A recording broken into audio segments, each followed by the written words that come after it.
이 세상 사람들이 공통적으로 어떤 종교를 가지든지 관계없이 공통적으로 정말 좋아하는 것이 하나 있습니다. 그게 뭔지 아십니까? 예, 복 받는 겁니다. 예. 복 받는 문제에 대해서는 그 누구도 예외가 없습니다.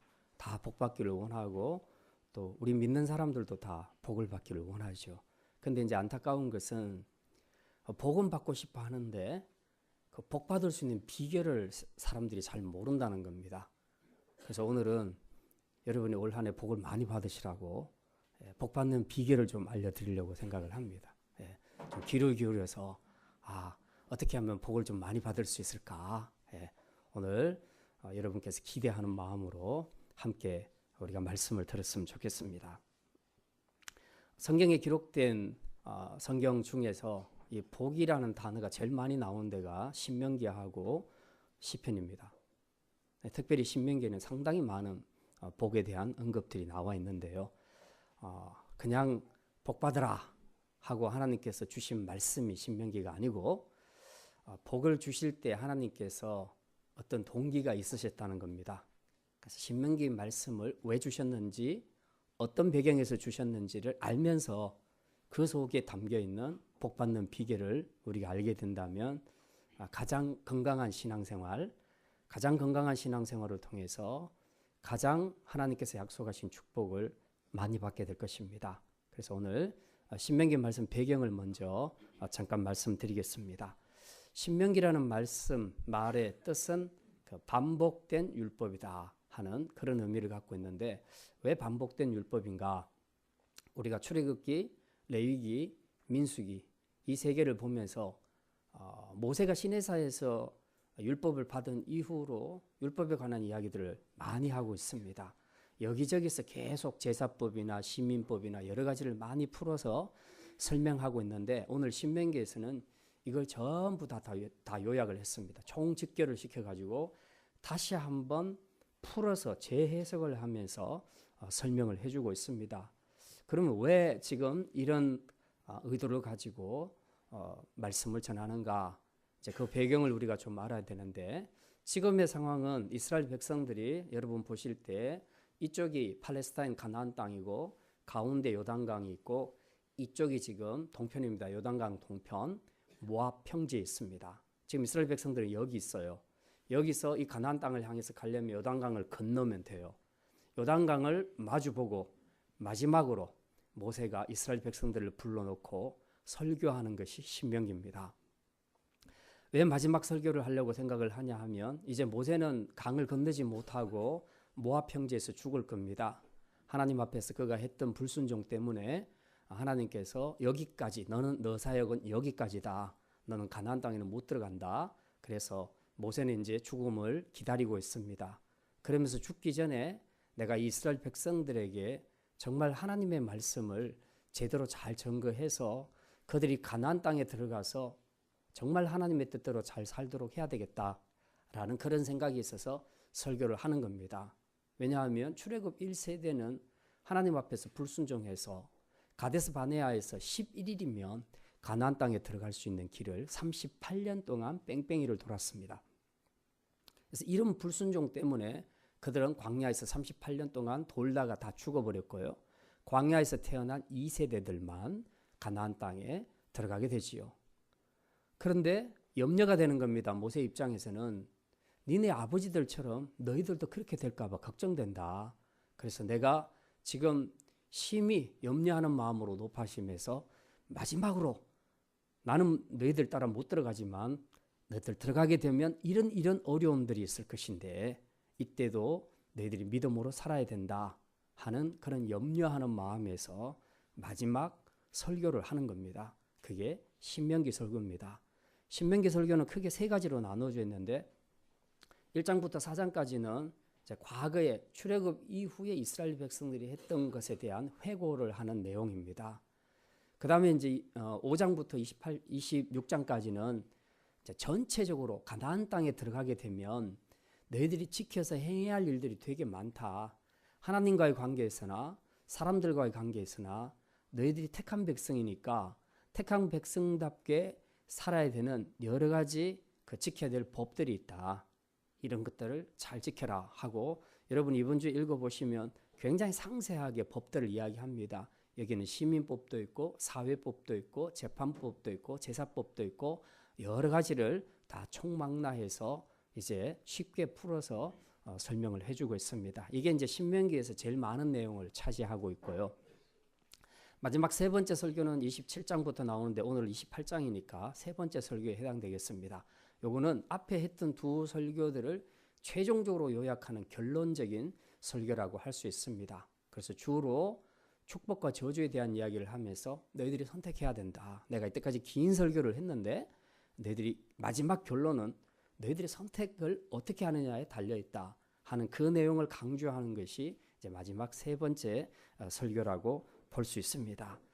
자, 근데 이제 이 두 번째 부분 설교가 사실은 이제 신명기 전체 내용을 많이 차지하고 있는데 그 여러 가지 내용들 여러분이 이번 주에 읽다가 보면 사실 어려운 내용은 하나도 없습니다. 다 알아듣는 내용이고 이게 무슨 말이구나 하는 거는 크게 해석이 필요 없는 내용들입니다. 근데 굉장히 많은 잡다한 법들이 지금 총망라되어 있기 때문에 이걸 어떤 식으로 읽어야 되겠는가 하는 이런 혼란은 좀 있을 수 있겠습니다. 그래서 이제 여러분이 좀 분류를 했으면 좋겠는데 크게 이런 관점에서 읽으면 좋겠습니다. 이 많은 여러 가지 법들이 있는데 그 모든 법들의 모체가 되는 법이 하나 있습니다. 그게 바로 십계명입니다. 그래서 신명기에 길게 많이 기록된 이 법 조항들을 다 요약하면 마지막에는 십계명으로 요약될 수 있다. 그래서 십계명에서 이 모든 여러 가지 상세한 법들이 다 파생이 되었다. 그런 관점으로 보십시오. 그러면서 이 항목은 십계명 중에 몇 계명에 해당될까? 몇 계명에 더 가까울까? 이제 이런 것들을 한번 여러분이 좀 생각하시면서 읽으면 훨씬 더 그냥 읽는 것보다는 훨씬 더 의미가 있을 것입니다. 십계명은 우리가 잘 아는 것처럼 두 가지로 나누는데 1계명에서 4계명까지는 우리가 하나님 앞에서 어떻게 살아야 될 것인가. 주로 1, 2계명은 우상 만들지 말라, 섬기지 말라, 그 다음에 여호와 이름을 망령되이 걷지 말라, 안식일을 지켜라. 그래서 하나님과의 관계에서 하나님의 백성들이 지켜야 될 것들에 대해서 상세하게 이야기하고 있고요. 그 다음 두 번째로 5계명부터 마지막 10계명 이 6가지 계명에서는 사람과 사람 사이에 반드시 지켜야 될 중요한 법을 말하고 있습니다. 부모에게 순종해라, 살인하지 말라, 간음하지 말라, 도둑질하지 말라, 거짓말하지 말라, 내 이웃의 것을 탐내지 말라. 그렇게 해서 이 10가지 계명만 잘 지키면 나머지 이 정신으로 살면 나머지는 조금씩만 응용하면 되는 문제다. 이제 그렇게 가르쳐 주는 것이 신명기입니다. 그래서 굉장히 쉽게 풀어서 설명을 해주고 있습니다. 이제 그 중에서 한두 가지만 좀 한번 우리가 직접 한번 찾아보겠습니다. 하나님에 대한 것 중에서는요, 지금 신명기 28장은 그대로 펴놓으신 채 18장을 한번 보겠습니다. 신명기 18장.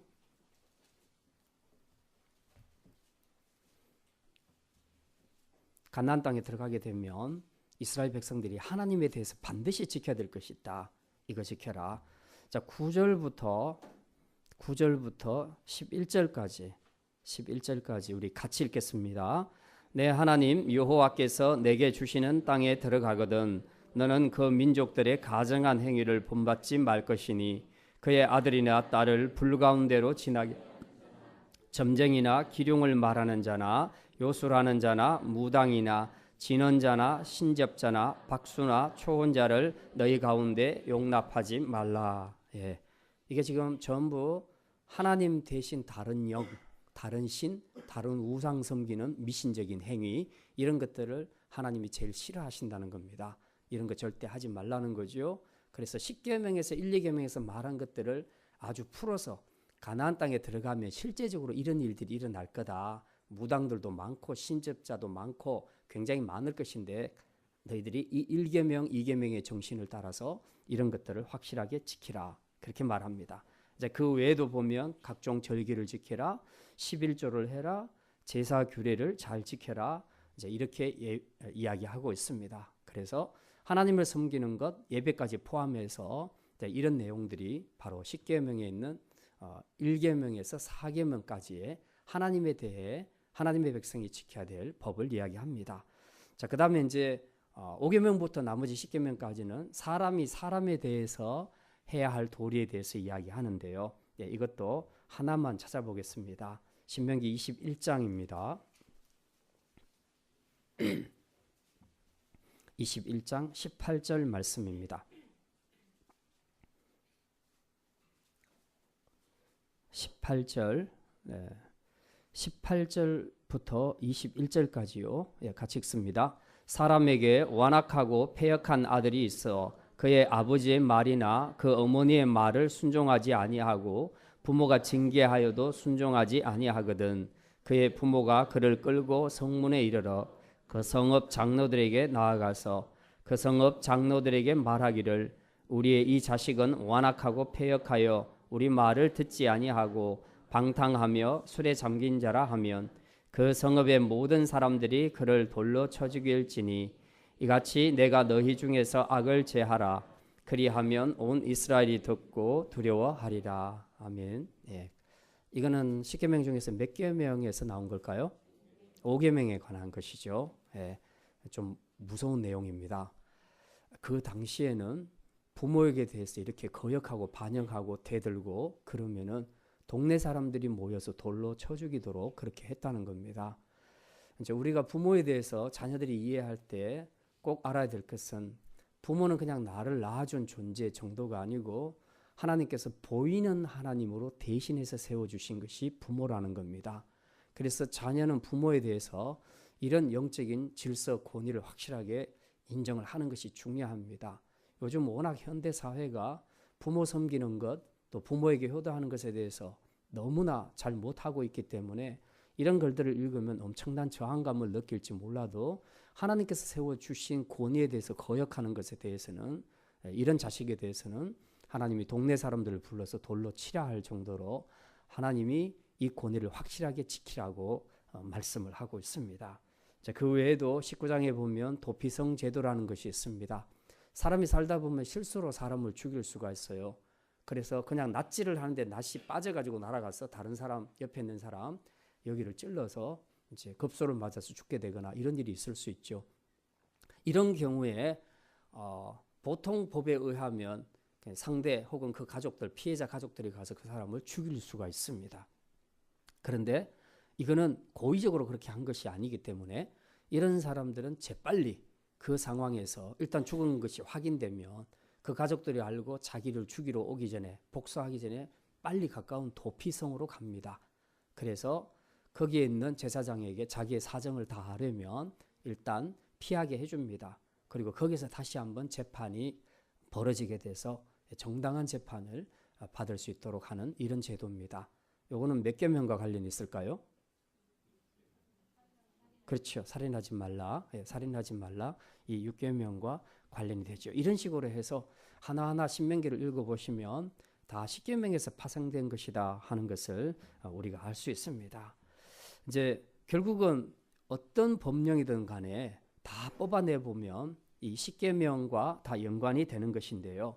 크게 요약하면 위로는 하나님 사랑. 하나님을 사랑하면 하나님에 대해서 하나님 앞에서 다른 우상을 섬길 수가 없겠지요. 이름을 망령되이 일컫지 못하겠죠. 안식일을 범하지 못하겠죠. 사람을 사랑한다면 부모를 공경하게 되겠죠. 살인할 수 없게 되겠죠. 자기 이익을 위해서 거짓말하거나 사기치는 일은 없겠죠. 결국은 하나님 사랑, 그 다음에 수평적으로 사람과 사람과의 사랑, 이 두 가지가 결국 신명기 전체 법령들이 목표하고 있는 그런 방향이라는 것을 우리가 알 수 있습니다. 이제 그 외에도 뭐 빚을 지게 되면 우리는 지금 빚진 것이 몇 년 동안 효력이 갑니까? 제가 알기로 영수증을 계속 들이밀면 계속 가요. 예. 이제 부동산도 뭐 이렇게 그 점유권이라는 것이 있어서 주인이 뭐 10년인가 20년 이상 말하지 않으면 이제 점유한 사람의 소유로 돌아가는데 와서 그것을 고지하게 되면 계속해서 연장이 됩니다. 그러니까 빚진 사람은 평생 빚을 갚아야 되는 것이죠. 요즘은 파산제도라는 것이 있어서 그 빚 채무로부터 좀 보호를 받을 수 있는 그런 방법들은 생겼지만 정상적으로는 자기 빚은 그냥 없어지지는 않습니다. 상대방이 탕감해주지 않는 한은 빚이 없어지지 않죠. 근데 이스라엘에서는 절대 그런 법이 없습니다.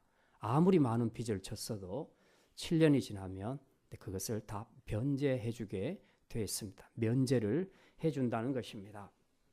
그리고 혹시 빚 때문에 종으로 팔려가도 안식년이 되면 다 회복을 시켜주시는 것입니다. 부동산이든 동산이든 사람이든 간에 영원한 종, 영원한 빚쟁이는 없다.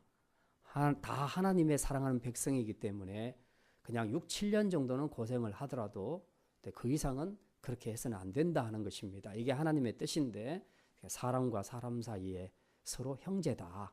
특별히 이스라엘 백성들은 신정국가, 제사장 나라이기 때문에 더더군다나 이 사랑을 삶에서 실천하며 살아야 되기 때문에 이런 부분에서 확실하게 이제 서로 사랑하고 또 서로 위로하고 격려하고 도와줌으로써 영원한 빚쟁이, 영원한 죄인, 이런 것은 없도록 하라고 하나님께서 말씀하십니다. 자, 이제 3부 설교에서는 보면 이제 이게 설교 중에 1차, 2차 설교의 가장 결론되는 설교라고 말씀할 수 있습니다. 자, 이 설교의 핵심은 그겁니다. 내가 지금까지 여러 가지 말을 했는데 그런데 딱 두 가지로 요약할 수 있다.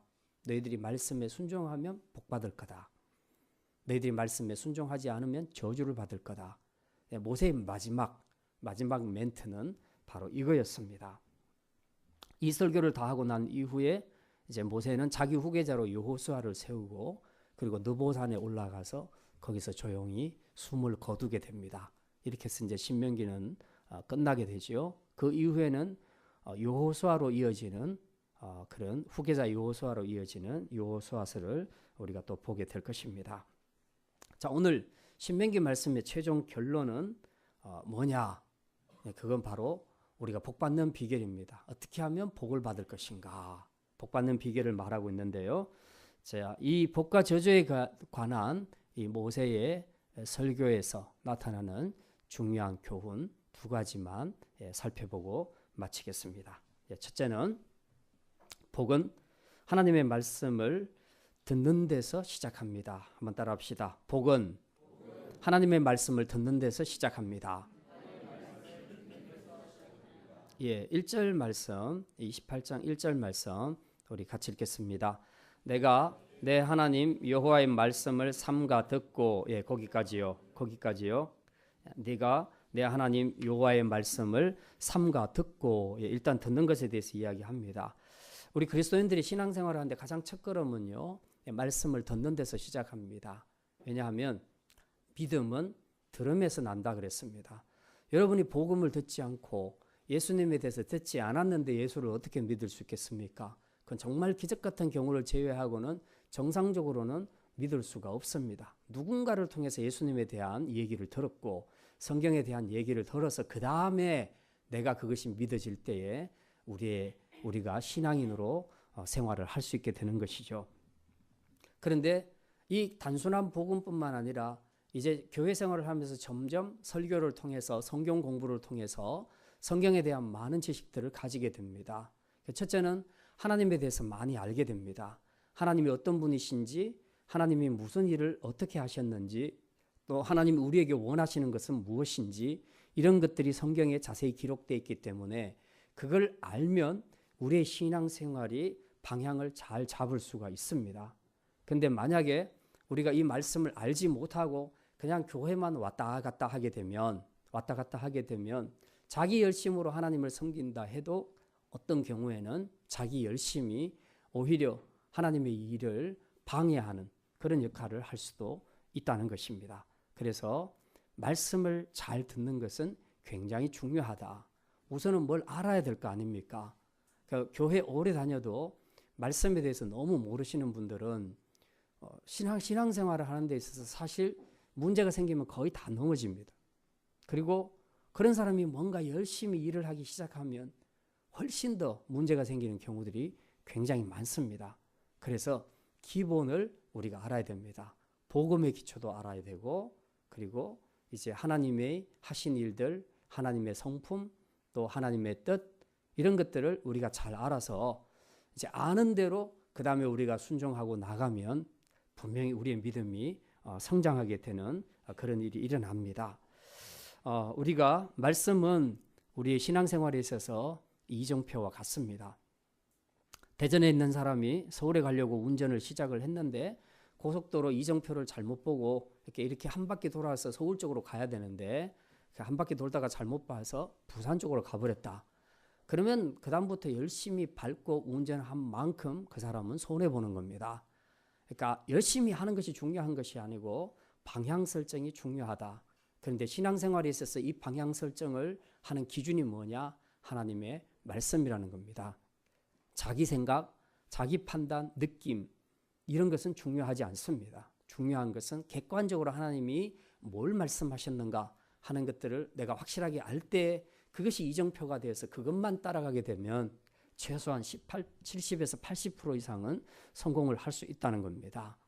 우리가 어쨌든 이런 부분에서 하나님의 말씀에 귀 기울여 듣는 이것이 우리 신앙생활에서 가장 기본이다. 그래서 말씀을 듣는 그런 훈련들이 필요합니다. 예배 때 말씀에 집중하는 거 되게 중요하고요. 성경 공부하는 것도 중요하고 개인적으로 여러분이 집에서 매일 아침이나 혹은 저녁에 말씀으로 묵상하고 읽고 기도하는 것 이런 것들이 굉장히 중요합니다. 말씀을 모르고 그냥 기분으로 느낌으로 그렇게 신앙생활하게 되면 실패할 가능성이 크고 또 사역을 할 때도 열심히 했는데도 하나님이 별로 기뻐하지 않는 그런 사역이 될 수가 있습니다. 특별히 우리 청년들 중에서 또 청소년들 중에서는 교회 활동을 하는 친구들이 많이 있지 않습니까? 이런 음악 활동이나 기타 여러 가지 하는 활동들이 되게 많은데 굉장히 하나님 앞에서 소중하고 아름다운 사역들입니다. 그런데 그 사역들이 영성이 훨씬 더 깊어지고 그리고 더 좋은 열매를 맺고 사람들에게도 감동을 주고 하나님께도 인정을 받는 사역이 되려면 그 사역자들이 첫째는 말씀과 예배에 집중해야 합니다. 그래서 말씀을 통해서 하나님이 뭘 원하시는가를 알고 내 전공을 따라서 그 말씀의 원리를 잘 적용해서 나가게 되면 내 사역이 형식이 되는 것이 아니라 영성이 훨씬 깊어져서 똑같이 연주하고 똑같이 노래하고 똑같이 아이들 가르치는데도 결과는 굉장히 달라질 수 있습니다. 그래서 여러분이 하는 모든 사역의 가장 기초는 말씀이 되어야 된다. 예배가 되어야 된다 하는 것을 우리 청년들이 꼭 좀 기억을 했으면 좋겠습니다. 청년뿐만 아니라 올 한 해는 우리 모든 성도들이 주의 말씀을 사모하고 또 듣고 깨닫는 축복이 있기를 원합니다. 하나님은 항상 천국에 복을 준비하고 계십니다. 딱 스탠바이하고 기다리고 있고 우리가 사모하면 그 말씀의 은혜를 막 소나기처럼 부어주십니다. 근데 우리 안에 사모함이 없고 우리가 설교 때도 딴 생각하고 또 집중하지 못하고 또 우리가 딴 일을 하게 되면 하나님께서 말씀을 부어주실 수가 없어요. 그리고 부어줘도 본인이 받아내지를 못합니다. 그래서 이 말씀의 축복은요 굉장히 중요합니다. 우리 안에 첫째는 사모함이 있어야 되고 둘째는 집중함이 있어야 됩니다. 그럴 때 우리가 똑같이 듣는 설교라도 은혜를 굉장히 많이 받는 사람이 있고 별로 못 받는 사람들이 있습니다. 그건 바로 듣는 사람의 자세에 문제가 있다는 것이죠. 그래서 여러분이 특별히 교회에 오실 때는 조금 일찍 오셔서 기도하실 때에 그 말씀의 은혜를 위해서 기도하는 것도 굉장히 중요합니다. 오늘 하나님 목사님을 통해서 어떤 말씀을 주시든지 주님 은혜가 되는 말씀이 되게 해주십시오 라고 여러분이 기도하시면 준비된 그 마음에 하나님께서 분명히 말씀을 통해 축복을 주실 줄 믿습니다. 네. 자, 두 번째입니다. 네, 복은 들은 말씀대로 순종할 때 받습니다. 한번 따라합시다. 들은 말씀대로 순종할 때 받습니다. 예, 1절과 2절 우리 같이 보겠습니다. 아까 잠깐 읽다 말았는데요. 1절, 2절 같이 읽겠습니다. 내가 내 하나님 여호와의 말씀을 삼가 듣고 오늘 그의 모든 명령을 지켜 행하면 내 하나님 여호와께서 너를 세계 모든 민족 위에 뛰어나게 하실 것이라. 내가 내 하나님 여호와의 말씀을 청종하면 이 모든 복이 내게 임하며 내게 이르리니. 예. 여기에 벌써 결론이 다 나와 있습니다. 1, 2절에. 모세가 말한 결론은 뭡니까? 하나님 말씀을 잘 듣고 지켜 행하고 순종하면 복 받을 거다. 지금 그 이야기를 하고 있습니다. 이제 아까는 우리 듣는 것까지만 읽었는데요. 이제 행하는 것에 대해서 말씀을 하고 있습니다. 우리가 말씀을 들었으면 그 다음에는 행하는 자가 되어야 한다는 겁니다. 복은 첫 번째 복은 말씀을 들을 때 오고요. 두 번째 복은 들은 말씀을 지켜 행할 때 진짜 구체적인 축복이 우리에게 주어진다고 모세를 통해서 하나님께서 그렇게 말씀하고 있습니다. 이제 그 이후로는 이제 3절부터 쭉 읽어보시면요. 예, 아주 길게 읽어보시면 거의 한 14절 정도까지 읽으면 예, 하나님 말씀에 순종하며 살게 될 때 받을 복들이 이제 쭉 기록이 되어 있습니다. 그냥 눈으로만 한번 쫙 스캔하셔도요. 예, 제가 이것을 읽으면서 항상 흥분이 많이 됩니다. 왜냐하면은 꼭 이거 어떤 집에 식사 초대를 받고 갔더니 진짜 뷔페로 쫙 차려져 가지고 어떤 음식이든 마음껏 먹을 수 있는 이제 그런 환경, 예, 그런 상을 보면서 푸짐한 상을 보면서 느끼게 되는 초대받은 사람들이 느끼는 그 마음, 예, 진짜 별거 음식 다 있는데 내가 이거 먹고 저거 먹고 아무튼 내 위장이 작은 것이 너무나 한스러울 정도로 예, 그렇게 참 이 맛있는 음식이 풍성하게 차려진 것들을 보면 너무 기쁘고 흥분이 되는데 제가 이 구절들을 신명기 28장을 쭉 읽어보면 꼭 그런 느낌이 들어요. 네. 진짜 여러분이 한번 그 3절부터 6절까지 다시 한번 읽겠습니다. 3절부터 6절까지만 볼게요. 같이 읽습니다. 성읍에서도 복을 받고 들에서도 복을 받을 것이며 내 몸의 자녀와 내 토지의 소산과 내 짐승의 새끼와 소와 양의 새끼가 복을 받을 것이며 내 강주리와 떡반죽 그릇이 복을 받을 것이며 내가 들어와도 복을 받고 나가도 복을 받을 것이니라. 어떻습니까? 기분 좋지요? 예. 들어가도 복 받고 나와도 복 받고 떡반죽 그릇도 복 받고 화장실도 복 받고 전부 다 우리 아이들 공부방도 복 받고 전부 다 복 받는다는 거예요. 그러니까 가는 데마다 전부 복이 계속 따라온다는 겁니다. 근데 보통 사람들은 복을 쫓아가요. 복을 쫓아갑니다. 근데 그걸 위해서 굉장히 많이 노력을 하죠. 새벽부터 밤늦게까지 일하기도 하고 그렇게 인간의 노력으로 안 되면 점쟁이도 찾아가고 철학관도 찾아가고 장롱에도 복자 붙이고 조리에도 복조리 쓰고 온 동네 다 복으로 해가지고 복 받으려고 애를 무지 쓰는데 그렇게 붙여놔도 복은 안 오더라고요. 복은 쫓아가는 게 아니에요. 복은 따라옵니다. 믿습니까? 예, 세상 사람들도 그렇게 말하는데요. 세상 사람들은 어렴풋이 알고 그렇게 얘기하는데 우리는 분명하게 말합니다. 왜냐하면 왜 복이 따라오느냐? 복은 복의 근원이신 하나님이 주실 때 받을 수 있는 겁니다. 근데 복 받는 비결이 뭐라 그랬어요? 첫째는 말씀을 들어야 되고 둘째는 말씀에 순종해야 된다. 그것만 하면 복은 따라온다는 거예요. 생각해 보십시오. 너무 흥분되지 않습니까? 들어갈 때도 복 받고 나올 때도 복 받고 화장실 가도 복 받고 계속 복을 받으니 주체를 할 수 없는 거예요. 그러니 이 구절을 읽으면서 흥분이 안 되겠어요? 이번 한 주간 많이 흥분하시기를 바랍니다. 예, 읽으시면서 정말 이 복이 나에게도 임하기를 원합니다. 그 마음으로 우리가 읽었으면 좋겠습니다. 근데 여기 보면 1절에 보면요. 이 전체를 보면 민족에 대한 축복이 있고 개인에 대한 축복이 있는데 1절에 보면 그 하반절에 이렇게 말합니다. 내 하나님 여호와께서 너를 세계 모든 민족 위에 뛰어나게 하실 것이라. 그래서 민족에 대한 축복도 있습니다. 사실 요즘 우리 한국민으로서는 참 더 절실하게 느껴지는 소원입니다. 최근 우리나라가 약소국으로서 너무 좀 서름을 많이 느끼죠. 사드 배치 이후로 중국에게 터지고 또 무역 보복으로 미국에게 터지고 있고 또 핵 무기 때문에 북한 때문에 이렇게 당하고 있고 그리고 일본까지 나서서 또 저러고 있지요. 진짜 너무 사면초가 어려운 상황에 처해 있습니다. 좀 우리나라가 좀 강대국의 힘이 셌더라면 이런 일이 없었을 건데 그래서 이 1절의 말씀을 보면서 하나님께서 우리 민족에게도 이런 축복을 주셨으면 좋겠다. 그런 생각을 합니다. 그 외에 개인적인 축복들은 이제 아까 6절까지 읽었는데 7절부터도 계속 나와 있습니다. 그래서 이 모든 축복, 들어가도 복받고 나와도 복받고 내 자녀도 복받고 심지어 짐승의 새끼, 암양, 소까지 다 복을 받는다 그럽니다. 그러니까 이게 현대어로 바꾸게 되면 무슨 사업을 하든지 다 잘 된다 이 말입니다.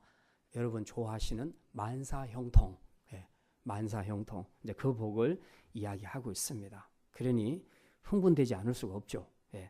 7절에 보면 전쟁을 해도 적군이 패해서 도망갈 거다. 8절에 네 창고가 복받고 하는 모든 일이 복받을 것이다. 사업 잘 될 것이다.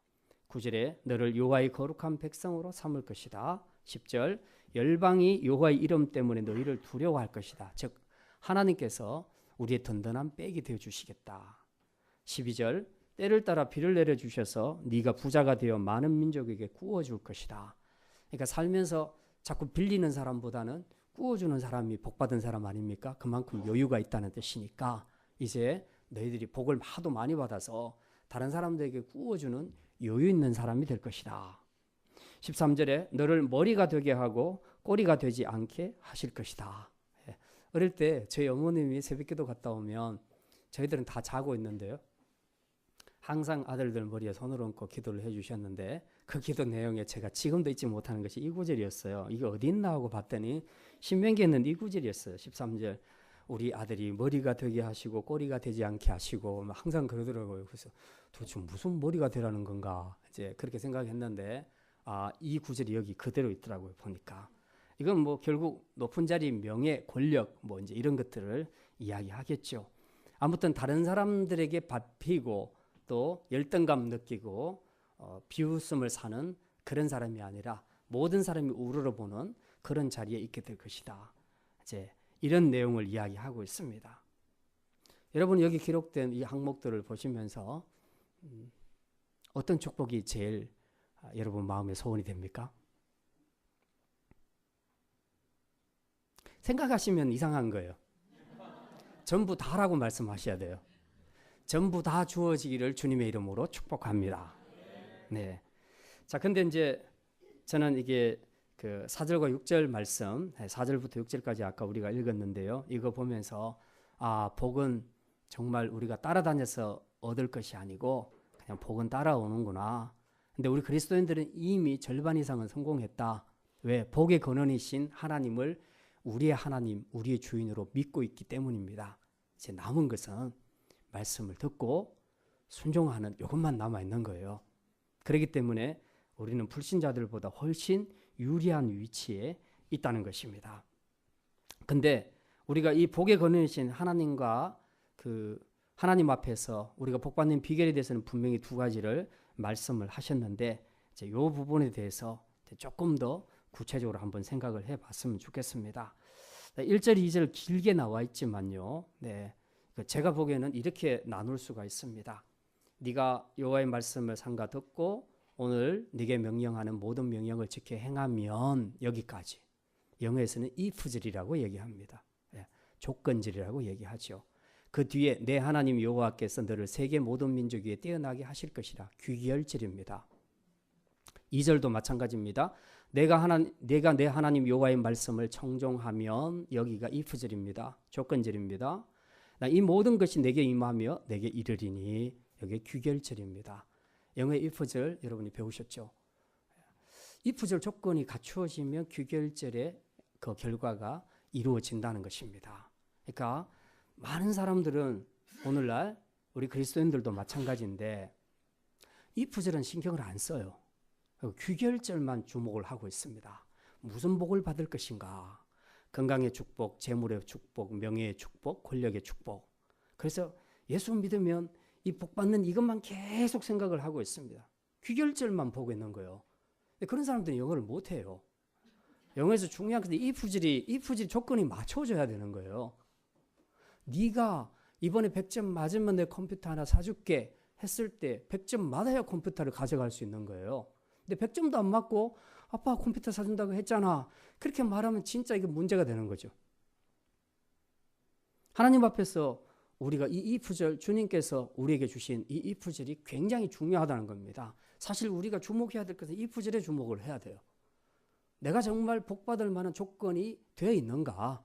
하나님 앞에서 순종하는가? 말씀 잘 묵상하는가? 예배에 집중하는가? 이 조건들을 우리가 먼저 하나님 앞에서 채워드려야 되는 거죠.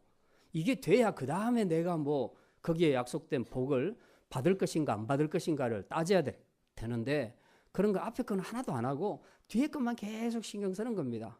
그러니까 기도를 해도 앞에 거 신경 안 써요. 예. 그냥 하나님 말씀에 듣게 해주십시오. 순종하게 해주십시오. 이런 기도는 별로 안 하고 이거 주십시오. 저거 주십시오. 계속 귀결절만 지금 항목만 요구하는 겁니다. 그래서 이게 너무 심해지니까 우리 기독교가 기복 종교가 돼버렸어요.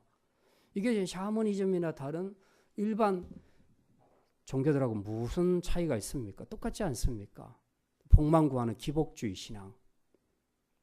하나님은 그런 분이 아니시거든요. 중요한 것은 우리가 부부간에도 그렇죠. 부모 자식 간에도 마찬가지고요. 부모가 자식한테 재산 남겨줄 만큼 엄청나게 많은 재산을 가지고 있을 때에 웬만하면 자식에게 주려고 하겠죠. 그럼 자식의 입장에서는 그거 받으려고 막 잘 벌려고 애를 쓰는 그거보다도 그냥 아버지를 그 원칙대로 원리대로 순종하고 공경하면 나중에 그 재산 다 자기 것이 될 것인데 지금 자기가 머리를 굴리고 자꾸 생각하는 겁니다. 그래서 아버지를 잘 공경하고 효도할 것은 생각 안 하고 아버지에게 받을 재산만 지금 계속 계산을 하고 있는 거죠. 아버지가 얼마나 섭섭하겠습니까? 그죠? 우리가 하나님과의 관계도 마찬가지입니다. 받을 복만 자꾸 계산하고 기도할 것이 아니라 하나님이 정말 원하시는 것은 나하고 교제 좀 하자는 거죠. 그거 내 말 좀 들으라는 거죠. 그죠? 우리가 거기에 더 집중하고 그걸 위해서 기도하게 된다면 이 귀결절의 축복 하나님이 안 주시겠습니까? 당연히 주시죠. 우리가 이제 그런 부분들에서 모세가 지금 이스라엘 백성들에게 주고 있는 이 말씀이 오늘 우리에게 주는 말씀과 동일하다는 것입니다. 우리가 본문에 읽었던 많은 아직 제가 대충 읽었지만 이 모든 복들은 사실 우리 모두가 다 갖고 싶어하는 너무나 매력적인 축복들 아닙니까?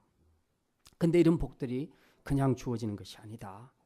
순종이라는 조건, 말씀에 따라 행한다는 그 조건이 충족될 때에 우리에게 주어지는 축복이다. 그렇게 말씀하고 있습니다. 그래서 올 한 해는 우리 모든 성도들이 특별히 이 복을 받기 위해서 받을 복만 구하는 자가 아니라 복 받을 조건, 즉 말씀을 듣고 행하는 순종의 사람이 되는 일에 더 집중하고 더 기도할 수 있는, 그래서 약속하신 축복을 받을 수 있는 우리 성도들이 다 되시기를 바랍니다. 이제 말씀을 마칩니다. 오늘 하나님의 백성이 복받는 비결에 대해서 생각을 했습니다. 복받는 비결 굉장히 간단했습니다. 뭐였습니까? 하나님의 말씀을 들으라. 하나님 말씀을 실천해라. 순종해라. 너무 간단한 겁니다. 이제 우리가 복을 받고 안 받고는 우리의 선택에 달려 있습니다.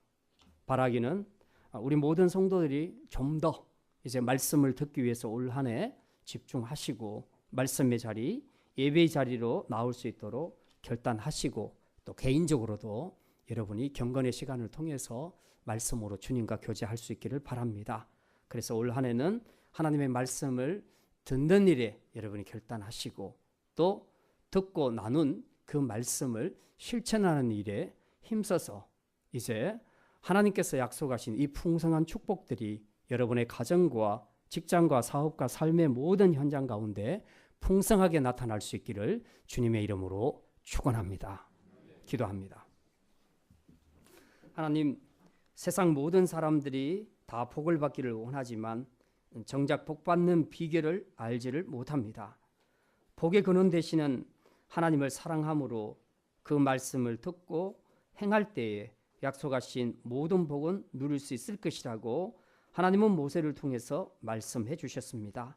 올 한 해 우리 모든 성도들이 주의 말씀을 사모함으로 말씀을 듣는 자 되게 하시고 또한 들은 말씀을 실천하는 자가 되게 하셔서 순종하는 자들마다 하나님이 약속하신 모든 축복 풍성하게 누리는 복된 한 해 되게 하여 주시옵소서.